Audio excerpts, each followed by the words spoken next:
2024 का चुनाव और इस जगह पर दिखाई दे रहा है कि ऐतिहासिक वोटों से दानिश अली जीत करके जा रहे हैं। इधर पहले चरण का चुनाव हमने आपने सबने देखा और मैंने हर कार्यक्रम में हर सभा में ये कहा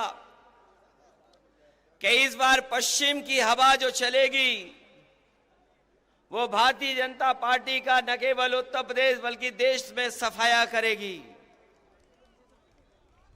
और कल ही जनता ने भारतीय जनता पार्टी को पहले चरण में ही पलट दिया। जो लोग कहते थे कि उनकी फिल्म चल नहीं रही है, मैं उन्हें बताना चाहता हूं, पहले दिन ही पहला शो भारतीय जनता पार्टी का फ्लॉप रहा।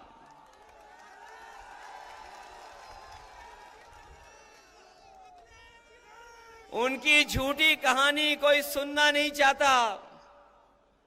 उनके घिसे पिटे डायलॉग अब जनता के बीच में चल नहीं रहे।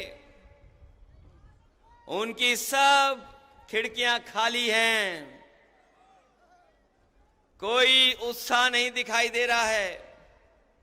यूपी वाले जब स्वागत करते हैं तो अच्छा स्वागत करते हैं, लेकिन जब विदाई करते हैं तो ढोल नगाड़े से विदाई करते हैं।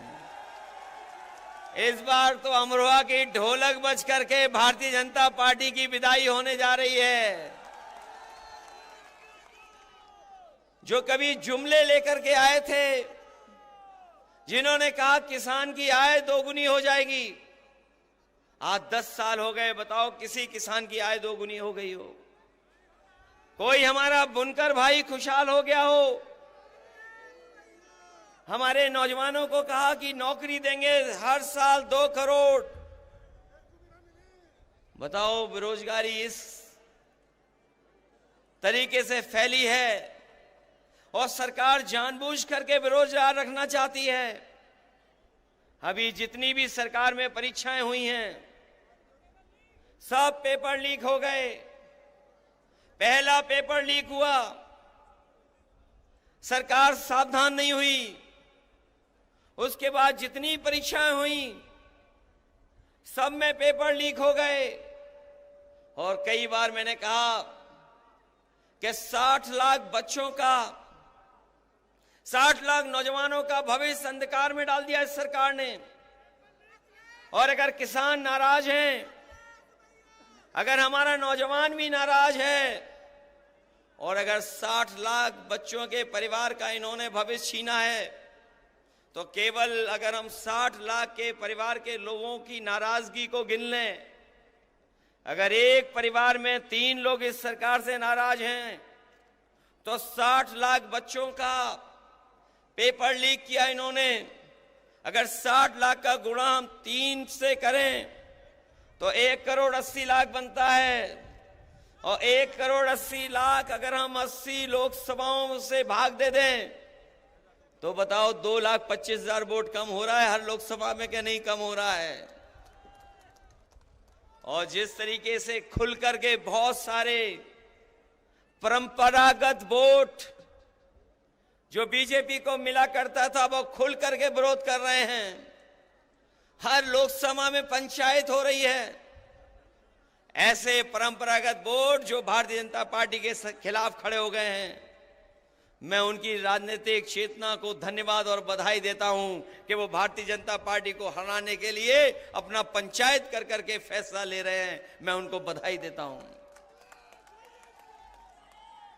ये जो जुमले दिए थे वो गारंटी दे रहे हैं। इन्होंने कभी कोरोना भगाने के लिए ताली और थाली बजवाई थी, ये गारंटी नहीं, ये घंटी है इनकी। हमें इनकी गारंटी नहीं चाहिए, हमें बाबा साहब भीमराव अम्बेडकर जी ने जो संविधान में हमें गारंटी दी है, वो संविधान की गारंटी चाहिए। और वो संविधान की गारंटी ही आपको अधिकार दिलाएगी। संविधान की गारंटी ही हमें आपको सम्मान दिलाएगी। इसलिए 2024 का चुनाव हमारे आपके भविष्य का तो है ही है, लेकिन आने वाली पीढ़ी के भविष्य का भी चुनाव है। इसलिए आने वाली पीढ़ी के भविष्य के लिए और बाबा साहब भीमराव अम्बेडकर जी का संविधान बचाने के लिए और अपने वोट के एक अधिकार को बचाने के लिए आप लोग सब मिलकर के दानिश अली को जिताने का काम करना, इनकी मदद करने का काम करना। बताओ, मदद करेंगे आप लोग? दानिश अली जी को मदद कर करके लोकसभा में भेजोगे?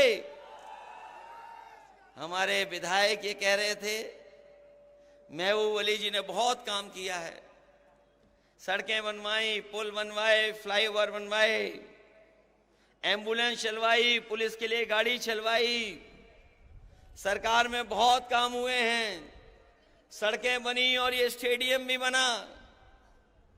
काम में कोई मुकाबला नहीं है। लेकिन अगर यहाँ के लोग ठान लेंगे तो पहले बहुत वोटों से जिताया था, बहुत वोटों से जिताया था। यही विधानसभा अगर मन बना लेगी तो 1 लाख वोट से जिता करके भेजेगी। हमारे मंत्री जी थोड़ी कंजूसी करते हैं, इन्हें कंजूसी छोड़ देनी चाहिए।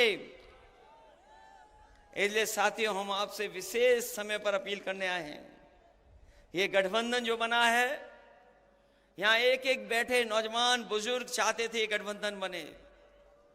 कोई कहता था खुल करके, कोई दिली दिल सोचता था कि गठबंधन हो जाए। आप मनी मन सोचते थे कि गठबंधन हो जाए। हम लोगों ने बड़े मन से गठबंधन किया है। इसलिए मैं अपने सभी साथियों से कह रहा हूं कि गठबंधन का प्रत्याशी ऐतिहासिक वोट से जीत करके जाए। जो सवाल महंगाई का है, बेरोजगारी का है, वो आपके सामने है और बहुत सारी तकलीफ परेशानियां हैं।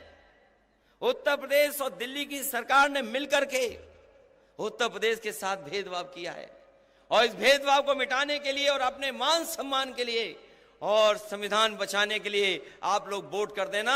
और दानिश अली जी को, जो कांग्रेस के प्रत्याशी हैं, इनके चुनाव चिन्ह हाथ पर एक एक वोट दे करके इन्हें लोकसभा में भेज देना।